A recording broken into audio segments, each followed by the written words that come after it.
Hello दोस्तों, नमस्ते। Basic teaching bye Kanhaiya sir के चैनल पर स्वागत है।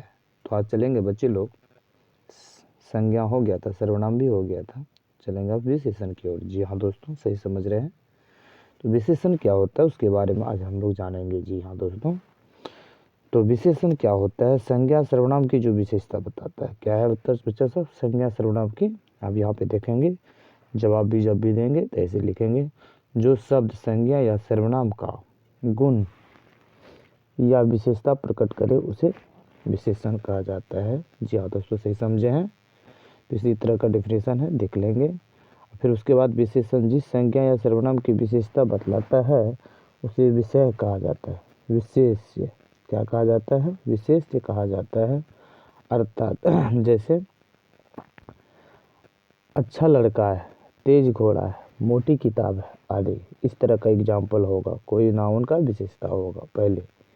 अब यहाँ पे देखना है, ऊपर के वाक्यों में अच्छा, तेज और मोटी विशेषण है। जी, अच्छा, तेज, मोटी विशेषण, और जो क्रमशः लड़का, घोड़ा और किताब की विशेषता बतलाते हैं।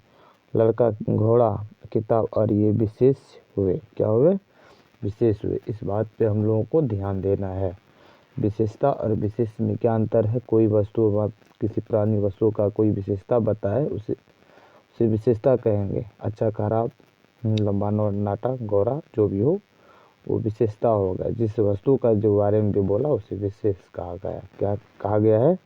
विशेष कहा गया। अब चलेंगे बच्चे लोग, विशेषण के भी चार रूप होते हैं। विशेषण के चार रूप, गुणवाचक होता है, परिणामवाचक होता है, संख्यावाचक होता है, उसके बाद सर्वनाम बोधक होता है। तो ये वाचक शब्द विशेषण के अंतर्गत आता है। क्या आता है? विशेषण के अंतर्गत। अब यहाँ पे गुणवाचक विशेषण के बारे में बोलेंगे। क्या बोलेंगे वो? चलो, गुणवाचक विशेषण नहीं लिखा हुआ है, लेकिन गुणवाचक विशेषण समझेंगे। यहाँ पे जवाब कर रहा है बच्चा सब, जिस शब्द, ध्यान देना, जिस शब्द से संज्ञा का गुण और विशेषता जाहिर हो उसे गुणवाचक विशेषण कहते हैं। फिर समझें बच्चे लोग, जिस शब्द से संज्ञा का गुण और विशेषता जाहिर हो उसे गुणवाचक विशेषण कहते हैं। फॉर एग्जाम्पल देख लेते हैं। घोड़ी है, काली है। कैसी है? काली है। न लगाम नहीं, लाल लगाम है। जी, उजली कुत्ता है, उजला कुत्ता आदि। इस तरह से कोई भी नाउन का पहले ही विशेषता डाल के ऐसे बताएगा उसे हम गुणवाचक कहेंगे। ध्यान देना, कोई वस्तु कुछ रंग का होता है, पहले उसमें लगा दिया जाता है तो उसको क्या कहेंगे? गुणवाचक के अंतर्गत। यही सब एग्जाम्पल होगा। अब परिणामवाचक जो होगा बच्चे लोग, ध्यान देना, ये भी एक विशेषता का ही रूप है। जिस शब्द से, ध्यान देना, जिस शब्द से किसी वस्तु की नाप या तोल का बोध हो उसे परिमाणवाचक विशेषण कहते हैं। जी हाँ दोस्तों, यही डिफिनेशन, छोटा डिफिनेशन है, बिल्कुल सुंदर सटीक है। इसी को हम पढ़ लेंगे। जी, कुछ बुक का भी मिलता है, तो बुक में भी बिल्कुल सरल ही परिभाषा है बच्चे लोग। घबराना नहीं है, बिल्कुल जो शुद्ध है उसके बारे में देखना है। बिल्कुल बुक पर्सन का वैसे शुद्ध ही होता है, बशर्ते डिफिनेशन में कुछ मतलब नहीं जचता है परिभाषा, लेकिन इस विशेषण के बारे में जो देख रहे हैं, जो भी डिफिनेशन बिल्कुल जच रहा है और छोटा सरल भी है। जी, तो परिणामवाचक के बारे में जान गए। अब यहाँ पे थोड़ा, बहुत, कम, अधिक क्या होता है? परिमाणवाचक का विशेषण होता है। परिमाणवाचक का ये विशेषण होगा। थोड़ा, बहुत, कम, अधिक आदि। नाप तोल की जो बोध होता है तो इसी भावना से हम लोग बोल देते हैं, बहुत है, कम है, ज़्यादा है। जी, ऐसे। उसके बाद आएंगे संख्यावाचक। अब संख्यावाचक के अंतर्गत क्या होता है इसके बारे में भी देखना है। जिस शब्द से संज्ञा या सर्वनाम की संख्या जाहिर हो उसे, ध्यान देना, संख्यावाचक विशेषण कहते हैं। जी हाँ दोस्तों, सही समझ रहे हैं। अब संज्ञा और सर्वनाम, संख्या का बोध हो। अब कभी कभी हम बोल देते हैं 2 लड़का है, 3 लड़की है, 3 कुत्ता है। जी, 4 रुपया है। 4 रुपया नहीं, मात्रा में आ जाएगा, जिसे हम गिन सकते। क्या कर सकते हैं? गिन सकते हैं। बहुत घोड़े हैं जी, ये संख्यावाचक के रूप में आएगा।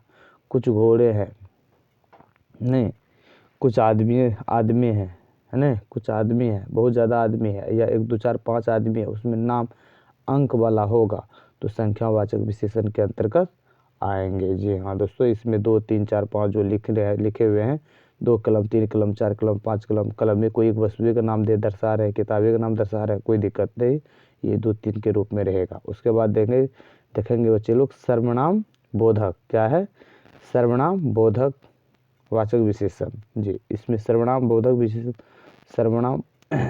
विशेषण जो होगा बच्चे लोग, पुरुषवाचक, जैसे कि सर्वनाम का 6 रूप होता है, पुरुषवाचक सर्वनाम और निजवाचक सर्वनाम। ध्यान देना, पुरुषवाचक सर्वनाम, निजवाचक सर्वनाम। यहाँ पे सर्वनाम नहीं लिखा हुआ है तो होता है तो हम लिख ही देते हैं जी। ये सर्वनाम है। क्या है? सर्वनाम। निजवाचक भी सर्वनामे है जी, इसको सर्वनाम समझेंगे। क्या समझेंगे? ये सर्वनाम को छोड़कर जो भी एग्जाम्पल आते हैं, यहाँ पे तो स्पष्ट रूप से कर भी दिए हैं, पुरुषवाचक और निजवाचक, यहाँ पे सर्वनामों को छोड़कर, यहाँ पे सर्वनाम आगे में दिया है बच्चे लोग, घबराना नहीं, नीचे तो लिख दिए हैं, लेकिन यही नियम मतलब सर्वनाम है जी, यही हम बराबर लिखे, यही नाम लिखा है सर्वनाम, लेकिन आगे में दिखा रहा है, ये छोड़ देंगे। ठीक, आज लिखा गया तो कोई बातें नहीं है। को छोड़कर जब विशेष सर्वनामों का प्रयोग विशेषण के समान हो तो उन्हें सर्वनाम बोधक विशेषण कहते हैं जी। तो पुरुषवाचक और निजवाचक का एग्जाम्पल को छोड़ करके जो उसके बाद 4 को जो आता है, संबंधवाचक, प्रश्नवाचक, निश्चयवाचक, अनिश्चयवाचक, चारों का एग्जाम्पल ये सर्वनाम बोधक विशेषण के अंतर्गत आएंगे। तो सर्वनाम बोधक विशेषण किसे कहते हैं? पुरुष और निज सर्वनाम को छोड़कर, विशेष सर्वनाम को छोड़कर जब शेष सर्वनामों का प्रयोग किया जाए, जो शेष सर्वनामों का प्रयोग विशेषता का समान हो, उसे सर्वनाम बोधक विशेषण कहते हैं। जी हाँ दोस्तों, सही समझ रहे हैं। इसी का फॉर एग्जाम्पल है, तो हम लोग कभी बोलेंगे नहीं। यहाँ जो कलम से लिखे हैं ये चीज़ का आगे लिखा हुआ था, हम देखे नहीं जी। तो स्पष्ट रूप से समझ गए बच्चे लोग। तो इस विशेषण के बारे में जो समझे हैं बच्चे लोग, तो मैं यही आपको लोग को कहना चाहता हूँ। समझ गए हैं तो लाइक सब्सक्राइब तथा शेयर भी करना है, भूलना नहीं है, क्योंकि बच्चे लोग इसी से मेरा उम्मीद भी बनता है, आप लोगों के बीच सारे वीडियो की प्रस्तुत करने का मौका भी मिलता है। तो बच्चों, धन्यवाद।